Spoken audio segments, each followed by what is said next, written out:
20 வருடங்களுக்கு முன்னாடி கூட வீட்டுல ஒரு போன் இருந்ததுன்னா கிராமத்துல இருக்கிற பெண்கள் கூட தன்கிட்ட ஸ்மார்ட் போன் வேணும்ன்றது ஸ்கூலுக்கு அனுப்பும் போதே நீ இந்த பையனோட பேசக்கூடாது, இந்த பொண்ணோட பேசக்கூடாது. இருக்கிறதுலயே ஜாதி அதிகமா பாக்குறது, கௌரவம் அதிகமா பாக்குறது, கட்டி வச்சு எரிப்பாங்களாம், உயிரோட எரிப்பாங்களாம். இப்ப கூட பாத்தீங்கன்னா எவ்வளவு முற்போக்குவாதிகளால அடுத்த சமூகங்கள் கிட்ட போய் பொலிட்டீஷியன் அந்த ஜாதி தலைவர்கள்லாம் எப்படின்னா பிராமணர்கள் என்னென்னலாம் பண்ணாங்களோ அதை நாங்களும் பண்ணியாகணும். சிந்தனை திறனை நம்ம வளர்த்துக்கிட்டோம்னாவே இந்த ஜாதி, மதம், கௌரவ கொலை, கற்பழிப்பு, இந்த மாதிரியான எக்கச்சக்கமான குற்றங்கள் ஆண் பெண் இருவர் சேர்ந்து வாழறது அப்படின்றதுதான் இங்க. Hello viewers, welcome all. இன்னைக்கான டாபிக் என்ன அப்படின்னு சொல்லி பாத்தீங்கன்னா ஹானர் கில்லிங், ஆணவ கொலை.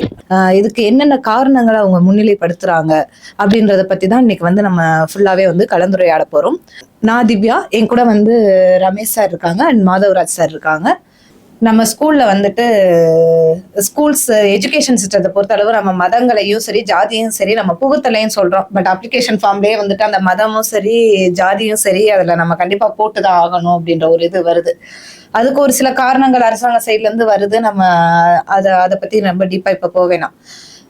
இதை தாண்டி இன்னொன்னு என்னன்னா, ஸ்கூல்ஸ்ல எல்லாம் சரி என்ன நம்ம செலிப்ரேட் பண்றோம், எதுக்கு நம்ம அதிகமா கவர்மெண்ட் ஹாலிடேஸ் விடுறோம். கோகுலாஷ்டமிக்கு ஹாலிடே விடுறோம், விநாயகர் சதுர்த்திக்கு லீவ் விடுறோம், செலிப்ரேட் பண்றோம், சரஸ்வதி பூஜை, ஆயுத பூஜைக்கு செலிப்ரேட் பண்ணுங்க. நான் வேணானே சொல்லலை, யாரோட நம்பிக்கையை நான் சொல்லலை. இன்னைக்கு நேஷனல் எஜுகேஷனல் டேவா எத்தனை பேருக்கு தெரியும்? எனக்கு இன்னைக்கு காலைல என்னோட கேலண்டர் ஆப்ல இருந்து நோட்டிபிகேஷன் வரும்போது எனக்கு தெரியுது நேஷனல் எஜுகேஷனல் டேன்னு. யார் செலிப்ரேட் பண்றா? எந்த ஸ்கூல்ல இன்னைக்கு நேஷனல் எஜுகேஷன் டே செலிப்ரேட் பண்ணிட்டு இருக்காங்க?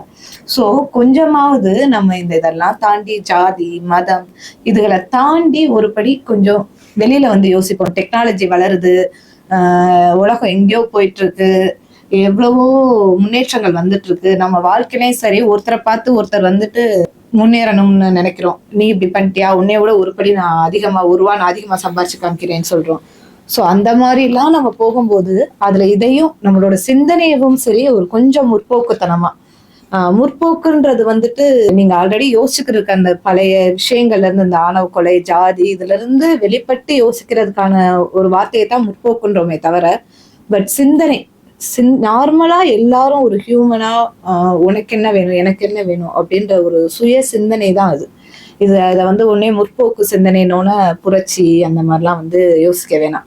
ஒரு கழகம் அந்த மாதிரிலாம் பெருசாலாம் யோசிக்க வேணாம். நமக்கு என்ன வேணும் அப்படின்றத நார்மலா யோசிச்சோம்னாவே நம்ம நிம்மதியா சந்தோஷமா வாழ அப்படின்றத யோசிக்கிறதே அதுதான் முற்போக்கு சிந்தனை. இதுல வெறும் பெருசால இல்லப்பா அந்த அளவுக்குலாம் நான் படிக்கலப்பா, அவ்வளவுலாம் எனக்கு நாலேஜ் இல்லப்பா, அதெல்லாம் கிடையாது. இன்னைக்கு நமக்கு சொன்ன தத்துவங்கள் நிறைய, தத்துவம் எதை அதெல்லாம் நிறைய பேரை நம்ம சொல்லுவோம். அதெல்லாம் ஏன்னா அவங்கெல்லாம் அதிகமா படிச்சவங்களும் கிடையாது, வசதி வாய்ப்புலையும் கிடையாது. ஆனா ஏதோ ஒரு விதத்துல அறிவியலாலேயோ ஏதோ ஒரு விதத்துல அவங்க தங்களை தங்களோட திறமையை நிரூபிச்சவங்க, உலகத்துல நிரூபிச்சவங்க சொன்னா அவங்க சொல்றத ஒரு பெரிய தத்துவமா எடுத்துக்கிறோம். அதுவே சாதாரண நானும் நீங்களும் சொன்னா ஆமா அவங்க பெரிய தத்துவம் எது அப்படின்னு கிண்டல் பண்ணிட்டு போயிடுறோம் நம்ம. பட் எல்லாராலையும் சிந்திக்க முடியும். ஸோ எல்லாருக்குள்ளேயும் கருத்துக்கள் இருக்கு, எல்லாராலையும் சிந்திக்க முடியும். ஸோ அந்த சிந்தனை திறனை நம்ம வளர்த்துக்கிட்டோம்னாவே இந்த ஜாதி, மதம், கௌரவ கொலை, கற்பழிப்பு, இந்த மாதிரியான எக்கச்சக்கமான குற்றங்கள் குறையும் நாட்டுல. நீங்க சொன்ன கரெக்ட் மேடம். ஆக்சுவலா எஜுகேஷன் அது ரொம்ப இம்பார்ட்டன்ட். ஹிஸ்டரியே நம்ம படிக்கிறது என்னன்னா, முன்னாடி ஏதோ தப்பு பண்ணியிருப்பாங்க, அது ரிப்பீட் பண்ணக்கூடாது, அதுல இருந்து ஒரு லெசன் லேர்ன் பண்றதுக்கு தான் இது. இப்போ பாத்தீங்கன்னா ஆக்சுவலா இப்போ பொலிட்டீஷியன் அந்த ஜாதி தலைவர்கள்லாம் எப்படின்னா செலக்டிவா ஹிஸ்டரி எடுத்து நமக்கு சொல்லி தருவாங்க. பட் ஆனால் ஸ்கூல்ல என்னன்னா இப்போ ஒன்றும் இல்லை, அவங்க சொல்லுவாங்க நம்ம முப்பாட்டன்லாம் ஆண்டாங்கன்ட்டு. ஆனால் என்னன்னா அவங்க கரெக்டாக கன்வீனியன்ட்டாக எந்த ஹிஸ்டரியை கட் பண்ணிடுவாங்கன்னா 400 வருஷம் ஹிஸ்டரியை கட் பண்ணுவாங்க. ஏன்னா முகலாயர்கள், ஆங்கிலேயர்கள்லாம் அந்த ஹிஸ்டரியை ஃபுல்லாக அவங்க கன்வீனியன்ஸ் கட் பண்ணிடுவாங்க. ஆனால் அந்த டைமில் பார்த்தா யாருமே ஆண்டிருக்க மாட்டாங்க. இங்கே இருக்கவங்க வெளியில இருந்து வந்தவங்க தான் ஆண்டிருப்பாங்க. இவங்க 400 வருஷமா அடிமைகளாக தான் இருந்திருப்பாங்க. அதே மாதிரி எஜுகேஷன் சிஸ்டம்ல அந்த ஹிஸ்டரி வாத்தியாரோடைய வேலையும் ஆக்சுவலாக அவங்க பேஷனேட்டாக பண்ணணும். என்னன்னா ஹிஸ்டரியை கரெக்டாக சொல்லி கொடுத்தாலே எல்லாருக்கும் புரிஞ்சிடும். இங்கே யாருமே ஆண்ட பரம்பரை இல்லை, கிட்டத்தட்ட ஒரு 400 வருஷமா அடிமைப்பட்டிருந்தோம். அதுவும் ஏன் ஜாதிய படிநிலையில் சமத்துவமாக இல்லாதனால, நம்ம சமூகம் பின்தங்கியதுனால வெளியில இருந்து யார் வந்தாலும் அடிக்கக்கூடிய ஒரு சூழல்ல வீக்கான ஒரு சொசைட்டியாக தான் இருந்திருக்கும். ஸோ அந்த எஜுகேஷனில் ஹிஸ்ட்ரியிலேருந்து எல்லாம் நீங்கள் சொன்ன மாதிரி சிம்பிளாக கிளியர் கட்டாக அவங்களுக்கு சொல்லி கொடுத்தாலே போதும். ஏன்னா இப்போ மதத்தில் இருக்கிறவங்களும் செலக்டிவாக ஹிஸ்ட்ரி எடுப்பாங்க. ஒரு பீரியட் எடுத்துட்டு பார்த்தியா அந்த டைமில் நம்ம சூப்பராக இருந்தோன்ட்டு. ஆனால் அதுக்கப்புறம் கன்வீனியண்ட்டாக மித்த ஹிஸ்ட்ரியெல்லாம் கட் பண்ணிடுவாங்க. இது வந்து ரேஷ்னலாக ஹிஸ்ட்ரி அந்த லெசன்ஸ் எல்லாம் சொல்லி கொடுத்தாலே எனக்கு தெரிஞ்சு பசங்களை அவங்களுக்கே செல்ஃப் அவேர்னஸ் வந்துடும். அவங்க வீட்டில் சொல்கிற கதைகள், அவங்க பாட்டி தாத்தா சொல்கிற கதைகள்லாம் ஹிஸ்ட்ரியிலேருந்து ரொம்ப செரி பிக் பண்ண கதைகளாக தான் இருக்கும். அவங்கெல்லாம் எப்போ வந்து கஷ்டப்பட்டது அதெல்லாம் எல்லாத்தையும் மூடி மறைச்சி போய்கிட்டே இருப்பாங்க. இந்த நேரத்தில் நான் வந்து ஒன்று சொல்லிக்க விரும்புகிறேன். அதாவது தோழர் வந்து சொன்னார், ஹிஸ்ட்ரியை வந்து சரியாக வந்து சொல்லித்தரணும். அவங்கவுங்க வந்து அவங்கவுங்களுக்கு வந்து தகுந்த மாதிரி வந்து வரலாறை வந்து கற்பிக்கிறாங்க. வரலாறுன்றதே வந்து அவசியம் இல்லைன்றது தான் வந்து என்னுடைய கருத்து. ஏன்னா இன்னைக்கு நம்ம வாழ்ந்துட்டு இருக்கோம். இன்றைய வாழ்க்கை வந்து நிஜம். நாளைக்கு என்ன பண்ண போகிறோம்? நம்ம வந்து வரலாறு என்ன சொல்லுது? வரலாறு வந்து எப்படி பேசணும்? நம்ம முதல்ல ஒருத்தரோட ஒருத்தர் வந்து தொடர்பு போட்டு பேசுறதுன்றது வந்து நேரடியாக பார்க்கும்போது பேசுவோம், இல்லை சத்தமாக தூரமாக இருக்கிறவங்களோட சத்தம் போட்டு பேசுவோம். இந்த வயல்வெளியிலலாம் வந்து கத்துவாங்க, அங்கேருந்து அப்படிதான் வந்து நம்ம பேசணும். அதுக்கப்புறம் தொலைபேசியின் மூலம் பேச ஆரம்பித்தோம். எங்கேயோ இருக்கிறவனை வந்து அறிவியல் கண்டுபிடிப்பால எங்கேயோ இருக்கிறவனோட வந்து நம்ம தொடர்பு கொண்டு பேசுறதுக்கு வந்து ஒரு தொலைபேசி, அது வந்து ட்ரங்க் கால் போட்டு பேசுறது, அதெல்லாம் வந்து ஒரு மிகப்பெரிய ஒரு விஷயமா இருந்தது. ஒரு 30 வருடங்களுக்கு முன்னாடி, இல்லை 25-20 வருடங்களுக்கு முன்னாடி கூட வந்து வீட்டில் வந்து ஒரு ஃபோன் இருந்ததுன்னா அது வந்து ஒரு மிகப்பெரிய ஒரு அந்தஸ்தா கருதப்பட்டது. வீட்டில் ஃபோன் இருக்கிறது, அது வந்து ட்ரிங் ட்ரிங் ட்ரிங்னு அடிச்சுன்னு இருக்கும், சரியா கேட்காது, ஒழுங்காக கேட்கல, இங்கே வந்து பேசு அங்கே வந்து பேசு அப்படின்ற மாதிரி கதையில் இருந்தது. அதுக்கப்புறம் செல்ஃபோன் வந்தது. செல்ஃபோன் வந்து செங்கல் சைஸில் இருக்கும். செங்கல் சைஸில் நான்லாம் வச்சுருந்தேன். நான் ஆக்சுவலாக ஒரு 17-18 வருஷம் முன்னாடி நோக்கியா. அதெல்லாம் அது வந்து காஸ்ட்டும் வந்து பார்த்தீங்கன்னா ஒரு கால் காஸ்ட் வந்து 10 ரூபா 15 ரூபா அப்படின்ற மாதிரி இருக்கும். இன்கமிங். இதுக்கு முன்னாடி வந்து பேஜர் இருந்தது. ஆமாம், பேஜர் இருந்தது. அந்த நோக்கியாலாம் இப்போ காணாமல் போயிடுச்சு. இப்போ சர்வசாதாரணமாக வந்து வீடியோ காலிங்கு அப்டேட் பண்ணிட்டு இருக்கோம். இப்போ ஏதோ i7 i6 இப்போ வந்திருக்கிறது. இப்போ ஏதோ லேட்டஸ்ட் ஃபோன்ஸ் i16 சாரி, ஏன்னா ஐஃபோன் பற்றி தெரில. அந்த மாதிரி வந்து நம்ம யூஸ் பண்ணிட்டு இருக்கோம். இப்போ கூட இந்த டெக்னாலஜியின் மூலமாக தான் வந்து இவ்வளோ விஷயம் சோஷியல் மீடியாவில் இவ்வளோ கனெக்டடாக இருக்கும். அதனுடைய தாக்கத்தில் தான் இது மாதிரிலாம் உட்காந்து நம்ம பேசிட்டு இருக்கோம். இன்றைக்கும் வந்து நாங்கள் அந்த காலத்தில் வந்து நாங்கள் வந்து அந்த ஆடியோ ரெக்கார்டர் வந்து இப்படி வச்சு ரெக்கார்ட் பிளேயர் போட்டு கேட்டுன்னு இருந்தோம். அதுக்கப்புறம் நாங்கள் ஃபோன் பேசிட்டு இருந்தோம். இப்படிலாம் பேசுவோமா? இது வச்சிருக்க ஃபோன் இல்லைங்க. அந்த காலத்தில் இன்டர்நெட் இருந்தது, டிரான்ஸ்பிளான்ட் சர்ஜரி பண்ணிருக்கு. இல்ல அது இல்லங்க, அது கேட்கறவங்க அது கேட்டுக்கலாம். ஆனா இன்னைக்கு இருக்கிற ஆட்கள் வந்து அது பேசக்கூடிய அவசியமே இல்லையே. ஆக்சுவலா எல்லாருமே வந்து நம்ம அப்டேட் ஆகணும்னு தான் நினைக்கிறோம். இப்ப நான் வந்து இப்போ ஆக்சுவலா வந்து ஐபோன் பத்தி எனக்கு தெரியலன்னும் போது நான் ஐபோனை பத்தி தெரிஞ்சுக்கணும்னு விரும்புறேன். ஐபோன் வாங்கணும்னு நினைக்கிறேன் இல்லையா? ஸோ ஏன் வந்து இந்த ஒரு விஷயத்த பண்ண? ஏன்னா எல்லாருமே கிராமத்தில் இருக்கவங்க கூட கிராமத்தில் இருக்கிற பெண்கள் கூட தன்கிட்ட வந்து ஸ்மார்ட் ஃபோன் வேணும்ன்றது வந்து விருப்பப்படுறாங்க. இது வந்து ஆக்சுவலாக வந்து பார்த்தீங்கன்னா சைக்கலாஜிக்கலாக வந்து நம்ம மைண்டில் இருக்கிற தாட் ப்ராசஸ் தான் நான் நினைக்கிறேன். நான் ஆக்சுவலாக இந்த புரிதலே இல்லை. நம்ம வந்து அந்த மேனுவலை பற்றி நம்ம யோசிப்போமா? நோக்கியா வந்து நான் 10 வருஷம் முன்னாடி யூஸ் பண்ணியிருந்தேன், அந்த மேனுவல் பற்றி யோசிப்போமா? அதே தான் மதங்கள் ஜாதி எல்லாமே அதுதான். அது சரியா இருந்திருக்கலாம், சரியா இல்லாமல் இருந்திருக்கலாம். ஆனால் இன்றைய சூழலில் வந்து இதெல்லாம் தேவையா? இந்த மாதிரியான கொலைகள், ஆண் பெண் இருவர் சேர்ந்து வாழறது அப்படின்றது தான் இங்க பிரதானமா இருக்கு. அந்த இருவர் சேர்ந்து வாழறதுக்கு எதெல்லாம் வந்து முக்கியமான காரணிகளோ அந்த முக்கியமான காரணிகள் எல்லாத்தையும் விட்டு தேவையில்லாத விஷயத்தை போட்டு தொந்தரவு பண்ணிட்டு அதன் மூலம் வந்து அவங்களையும் வருத்தப்பட்டுக்கிட்டு எந்த ஒரு பெற்றோரும் வந்து அவங்க நிம்மதியா இருக்கவே மாட்டாங்க.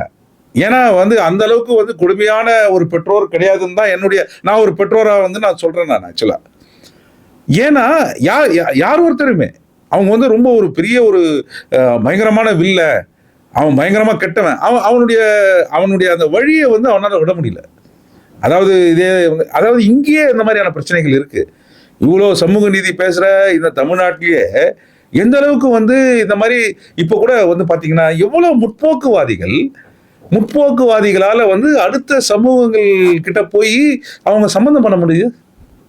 அது வந்து அவங்க முற்போக்குன்னா அறிவாளி காட்டிக்கிறதுக்கு தான் ஆமா, ஆமா. முற்போக்கு பர்சனலா இல்லைங்க, அதுக்கு உண்டான ஒரு பிளாட்ஃபார்ம் இல்லைங்க, பிளாட்ஃபார்ம் இல்லை. இப்போ நானும் நீங்களும் வந்து இப்போ முற்போக்குவாதி, சும்மா ஒரு பேச்சுக்கு சொல்றேன், நான் முற்போக்குவாதிகளா நம்ம பேசிக்கிறோம். என்ன, உங்ககிட்ட ஒரு பொண்ணு இருக்கு, நான் வந்து என் பையனுக்கு வந்து உங்க பொண்ணை வந்து கேட்ட முடியுமா? கேட்க முடியாது. அதுதான் இன்றைய நிலை. அவங்களா சூஸ் பண்ணிக்கிறாங்கன்றது வேற. அப்போ எது தடுக்குது? இப்போ கூட வந்து வைகோனுடைய பேச்சினால வந்து நான் ஈர்க்கப்பட்டவன். அவர் வந்து பேசுறாரு அப்படின்னா அவர் அந்த பேச்சுக்கு வந்து நான் ஒரு ஒரு ஒரு பெரிய ஒரு ரசிகன். நான் அப்பேற்பட்ட ஒரு இடி முழக்கம் மாதிரி வந்து முழங்குறவர் அவர். அவருடைய பேச்சினுடைய திருமணத்துல 2-3 புரோகிதர்கள் உட்காந்துட்டு இருக்காங்க. அவங்க சொல்றதை இவர் கேட்டுட்டு இருக்காரு. ஆனா அதை மட்டும் கொஞ்சம் மறுப்பா சொல்றாரு. இல்ல, நான் இதை பண்றேன் அப்படின்னு சொல்லி பரிதாபமான நிலையில இருக்கு.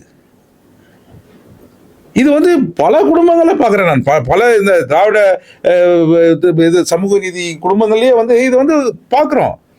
ஏன்னா இந்த சடங்குகள் இந்த பிராமணரை மாதிரி நான் இருக்கணும், அதாவது இந்த கருப்பா இருக்கிறவங்க வந்து வெள்ளையா ஆகணுன்றதுக்காக முயற்சி எடுத்துக்கிட்டே இருக்கிற மாதிரி பிராமணர்கள் என்னென்னலாம் பண்ணாங்களோ அதை நாங்களும் பண்ணியாகணும் அப்படின்ற அந்த அந்த தவிப்பு வந்து தெரியுது.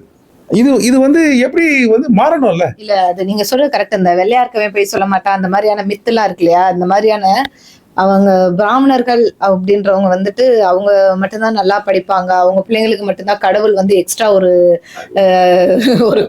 100 கிராம் மூளையை கொடுத்துருக்காரு, அந்த மாதிரியான ஒரு இதெல்லாம் வச்சுட்டு ஸோ நம்மளும் வந்துட்டு அவங்கள மாதிரி ஃபாலோ பண்ணோம்னா நமக்கு வந்துட்டு அவங்கள மாதிரி ஆகலாம், அவங்க பிள்ளை மாதிரியே நமக்கு ஒரு குழந்தை பிறக்கும், அந்த குழந்தை அவங்க குழந்தை மாதிரி ஆகும். இதெல்லாம் வந்துட்டு நீங்க சொன்ன மாதிரி ஸ்கூலுக்கு அனுப்பும் போதே வந்துட்டு நீ இந்த பையனோட பேசக்கூடாது, இந்த பொண்ணோட பேசக்கூடாது. நோபல் பிரைஸ் அந்த சயின்ஸுக்கு வாங்கின இது லிஸ்ட் எடுத்து பாருங்க. எந்த சமூகம் கல்வியில அதிகமா முதலீடு செஞ்சதோ அவங்க தான் அதிகமா வாங்கியிருப்பாங்க. ஆக்சுவலா இவங்க நம்மகிட்ட கட்டமைச்சிருப்பாங்க, இவங்க தான் அறிவாளிகள்ன்ட்டு. ஆனா இவங்க எண்ணிக்கை பாத்தீங்கன்னா ஏதோ ஒண்ணுதான் இருக்கும். ஆக்சுவலா மித்த சமூகம் அந்த கல்வியில மட்டுமே முதலீடு பண்ணதுல பாத்தீங்கன்னா கிட்டத்தட்ட ஒரு 26 நோபல் பிரைஸ் அந்த ஒரு பர்டிகுலர் கம்யூனிட்டி அவங்கள இருக்கும். அது என்னன்னா சும்மா நமக்கு வந்து அந்த எஜுகேஷன் ப்ராப்பரா வராதனால ஒரு எஜுகேஷன் ப்ராப்பரா கொண்டு போகாததுக்குமே காரணம் என்னன்னா அவங்க கையில வந்து அதிகாரம் இருக்கிறது தான்.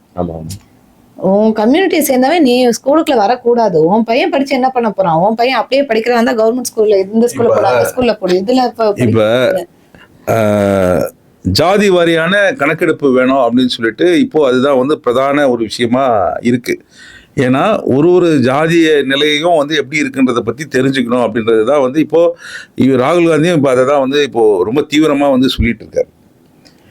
ஆக்சுவலாக என்னுடைய கேள்வி என்னன்னா, 2 கோடி மக்கள் வந்து இந்தியர்கள் வந்து வெளியில இருக்காங்க, மற்ற நாடுகள்ல இருக்காங்க. அதுல எவ்வளவு பேர் எந்தெந்த ஜாதியில இருப்பான்? இல்ல, அந்த கணக்கு எடுத்தாலே இந்தியா வந்து உலக அளவில் வந்து எந்த அளவுக்கு வந்து ப்ரொஜெக்ட் பண்ணப்படுது, யாராலே எப்படி ப்ரொஜெக்ட் பண்ணப்படுதுன்றது ஒரு துல்லியமான ஒரு விவரங்கள் தெரியும்.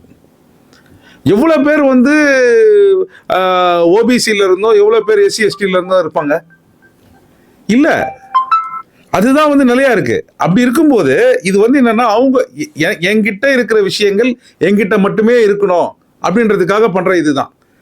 ஏன் ஆணவ கொலைகள் அங்க நடக்கல? இருக்கிறதுலே வந்து ஜாதி அதிகமா பாக்குறது, கௌரவம் அதிகமா பாக்குறது முன்னேறிய சமூகங்கள் தான். ஆனா அங்க ஆணவ கொலைகளே நடக்கிறது இல்லையே.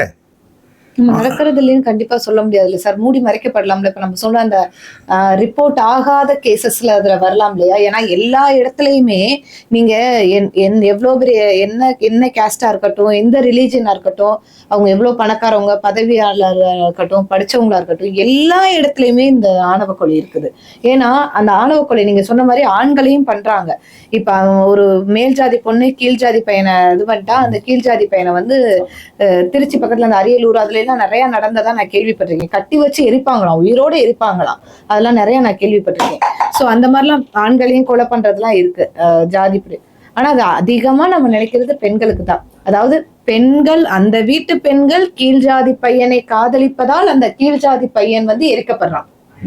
சோ அந்த இடத்துலயும் பெண் தான் காரணமா கருதப்படுறது வந்து பெண் தான். சோ அந்த கொடுமைன்றது நீங்க சொன்னதான், ஒருத்தவங்கள உயிரை கொள்றதும் ஒண்ணுதான், மனசளவுல கொள்றதும் ஒண்ணுதான், ஒரு இதுதான். சோ எல்லா சமூகத்திலுமே அது நடக்குது, நடக்காமல்லாம் இல்ல, மறைக்கப்படுது.